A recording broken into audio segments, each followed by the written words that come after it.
Olá, meu nome é André Reis, eu estudei Química na Universidade de São Paulo, sou mestre em Bioquímica pela mesma universidade e atualmente sou aluno de doutorado também na Universidade de São Paulo, no Instituto de Química, do Departamento de Bioquímica.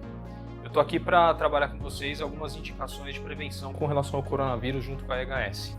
O que é o coronavírus? O coronavírus é um vírus de RNA que surgiu na China no final do ano passado. Ele causa Covid-19, que é a doença causada pelo coronavírus, vem do inglês Coronavirus Disease. Ela é uma doença infecciosa que tem amplo espectro clínico, isso quer dizer que as pessoas podem apresentar uma diversidade de quadros, uma vez contaminadas pelo coronavírus. Isso varia desde situações assintomáticas, 80% das pessoas ou não apresentam sintomas ou apresentam sintomas muito brandos da doença causada pelo coronavírus, mas para uma minoria das pessoas contaminadas, esses sintomas da doença podem se assemelhar a uma gripe. Em alguns casos mais graves, o coronavírus ele causa uma doença respiratória aguda devido à inflamação dos pulmões. É importante uma dica para vocês: se vocês apresentarem algum sintoma como tosse, febre, coriza, dor de garganta, distúrbios gastrointestinais, cansaço ou diminuição do apetite, façam a procura de orientação médica. No início existia a indicação de que as pessoas aguardassem, mas hoje em dia a gente sabe que no mínimo você indicar que está tendo esses sintomas é importante. No caso de perda de olfato, alteração de paladar ou dificuldade para respirar, é aconselhado que você procure auxílio médico imediatamente. São 10 as principais indicações no que tange à prevenção do coronavírus. É importante fazer sempre a lavagem frequente das mãos, ter boas práticas ao tossir e espirrar, praticar o distanciamento social, fazer a higiene constante de objetos que são de uso frequente no seu dia a dia, ter a manutenção da limpeza e ventilação dos ambientes onde você trabalha, onde você está habituado a estar, principalmente compartilhados com outras pessoas, não fazer o compartilhamento de objetos que sejam seu de uso pessoal, evitar circulação desnecessária para tentar diminuir a sua exposição, evitar contato com outras pessoas se você estiver doente, e isso é extremo, ter uma alimentação saudável, descansar e usar máscaras adequadas. Nós vamos abordar cada um desses temas daqui para frente. A lavagem das mãos é considerada uma das situações mais importantes no que diz respeito à prevenção do coronavírus. Na verdade, é importante você lavar as mãos em todas as situações para evitar, inclusive, outros tipos de doenças, sejam causados por bactérias ou vírus. A maioria das pessoas, infelizmente, não tem noção de como é a correta forma de se lavar as mãos. A gente está acostumado a fazer simplesmente a lavagem das palmas das mãos. Isso pode ser normalmente bastante útil para a remoção de sujeira, mas você permite que toda uma série de outros micro-organismos e partículas virais se mantenham em contato com as costas da mão, pulso e outras partes do corpo. É importante então que você sempre inicie a lavagem das mãos com boas quantidades de sabão, com fluxo de água adequado, fazendo sempre a lavagem até o pulso. Você inicia normalmente ela pelas palmas das mãos e depois você deve lavar as costas de ambas as mãos, sempre utilizando os dedos deslizando uns sobre o interior dos outros, de forma que você consiga limpar adequadamente as partes internas e externas de cada dedo.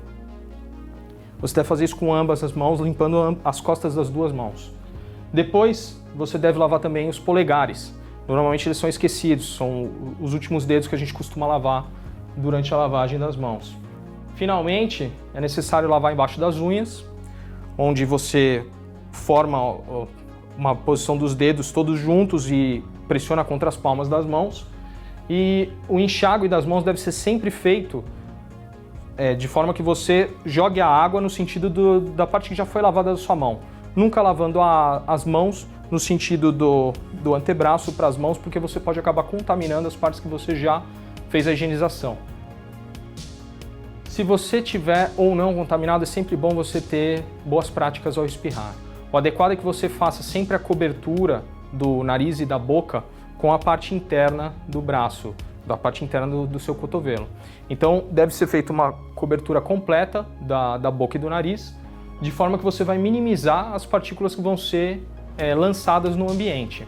Você também pode fazer a cobertura com lenços descartáveis e é sempre recomendável que você lave as mãos depois de tossir ou espirrar, principalmente se você estiver num ambiente com outras pessoas que vão estar em contato com você. O distanciamento social também é bastante importante. A gente sabe que ao falar, ao tossir, ao conversar simplesmente com outras pessoas, mesmo utilizando máscaras, existe a projeção de pequenas gotículas que saem com saliva. E normalmente essas gotículas, se você estiver contaminado, vão conter partículas virais que podem estar em grande quantidade.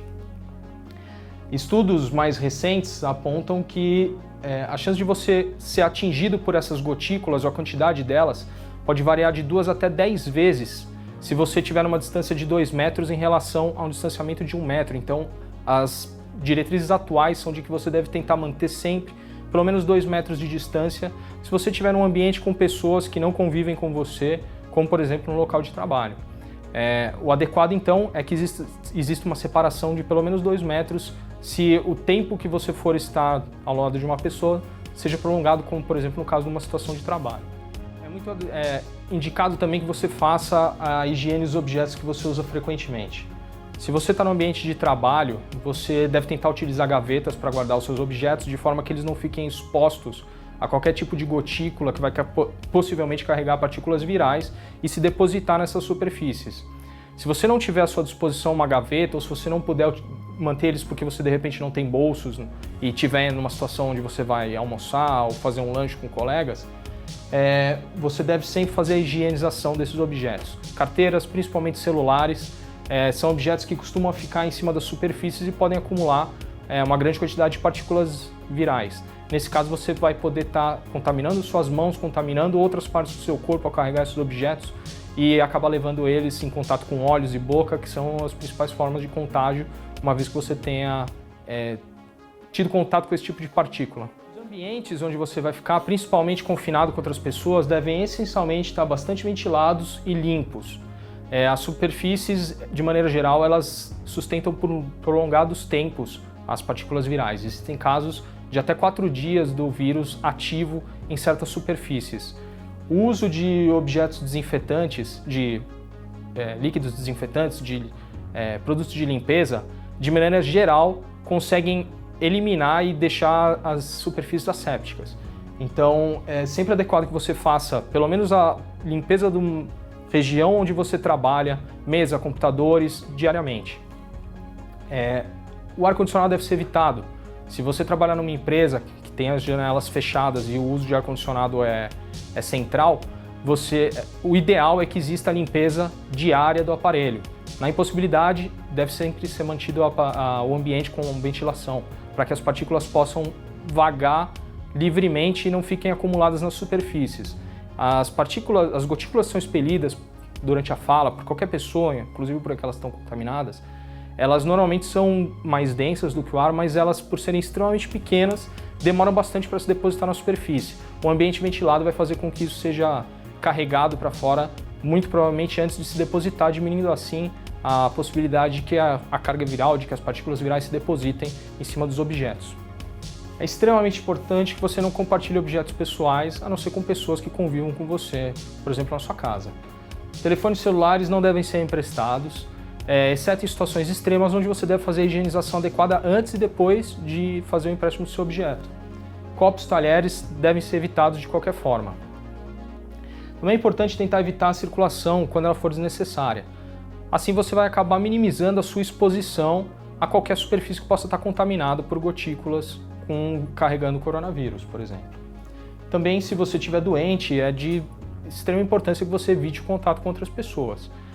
Novamente, é sempre bom que você procure o mais cedo possível, na suspeita de coronavírus, uma autoridade ou uma pessoa relacionada, um médico, à saúde, para que ele te dê as indicações mais pertinentes.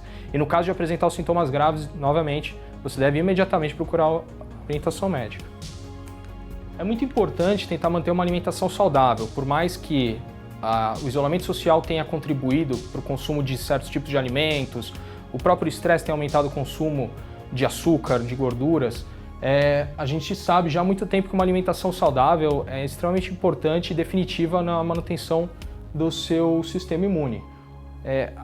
As pessoas parecem que hoje em dia esqueceram um pouco disso, mas a gente tem um sistema imune e a gente está em contato com partículas virais todos os dias, em uma enorme quantidade. A gente não contrai muitos vírus porque o nosso sistema combate esse tipo de partícula. Então, o coronavírus pode ser também combatido pelo seu sistema imune. Mantendo o seu sistema imune forte, a chance de você contrair o vírus é muito menor. Estudos recentes indicaram que uma taxa adequada de vitamina D na corrente sanguínea, ela reduziu até 50% os casos de morte de pessoas maiores de 40 anos. Então, é muito importante tentar manter os seus níveis de vitamina D adequados. Sempre existe uma discussão, principalmente no caso de vitaminas lipossolúveis, que é o caso da vitamina D, sobre qual que é o limite de consumo, porque também existem casos de hipervitaminose, onde o excesso de consumo pode trazer prejuízos. A vitamina D, no entanto, é uma vitamina sabidamente abaixo dos limites na maioria da população. Ela é sintetizada principalmente a partir do contato com o sol. Uma pequena porcentagem dela, cerca de 20%, é obtida através da alimentação. E a situação de isolamento acaba diminuindo o contato das pessoas com o sol, o que faz com que diminua a quantidade de vitamina D na corrente sanguínea. Ela é não só importante para a modulação do seu sistema imune, como também importante para combater os casos mais graves do coronavírus. Isso já está bem demonstrado. Então, se você não consegue obter através da alimentação e da exposição solar, talvez seja interessante você pensar em fazer uma suplementação para garantir que em eventuais contatos com o coronavírus você não tenha um desenvolvimento de uma situação mais grave. Finalmente, o uso de máscaras, que é uma parte bastante complexa da discussão e também desperta algumas divergências, mas uma vez que a gente está aqui tratando das indicações dadas pelos órgãos competentes de saúde internacionais e nacionais, o uso de máscaras é também uma das indicações. A máscara, se for usada errado, ela pode contribuir para a contaminação do próprio usuário, inclusive. É muito importante que você use uma máscara adequada, que de fato barre as gotículas que são expelidas ao falar ou ao tossir. E essas são as N95 e as melhores delas são as também de algodão, principalmente de camada dupla ou camada tripla. É muito importante que antes de colocar a máscara seja feita a higiene das mãos, principalmente se você está num local de trabalho, onde você tem contato com superfícies. Se você não fizer a higienização adequada das mãos, é possível que você acabe contaminando a máscara, principalmente se tocar no tecido que protege o seu rosto. E aí você vai estar em contato com um tecido contaminado ao longo de várias horas. Então o primeiro passo, sempre antes de utilizar a máscara, é fazer uma lavagem adequada das mãos. Depois de colocar a máscara cobrindo o nariz e a boca de maneira adequada, ela deve sempre ser manipulada a partir dos elásticos. E você não deve tocar o pano da máscara ao longo do dia. É muito difícil esse tipo de atitude, mas sempre fazer higienização com álcool gel pode ajudar quando você precisar se coçar ou fazer algum ajuste.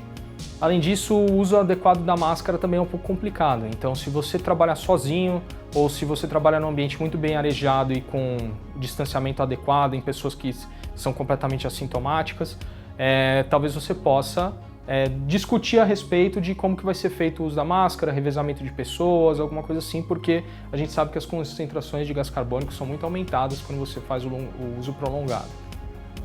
É importante que você troque a máscara se ela ficar úmida, de forma que você não tenha um ambiente propício para a proliferação de outros micro-organismos, como bactérias e fungos, inclusive. E a máscara deve ser sempre lavada, diariamente você deve fazer a troca e de preferência ter mais de um par de máscaras carregando com você sempre que você sair. Por fim, são essas as nossas indicações. A EHS não pode se comprometer com esse tipo de indicação, uma vez que não fomos nós que desenvolvemos esses protocolos. Esses são protocolos que são aceitos, são indicados pelos órgãos competentes de saúde nacional e internacional, principalmente a OMS e o Ministério da Saúde. E então ficam aqui para vocês algumas indicações que a gente acha coerentes para o período atual.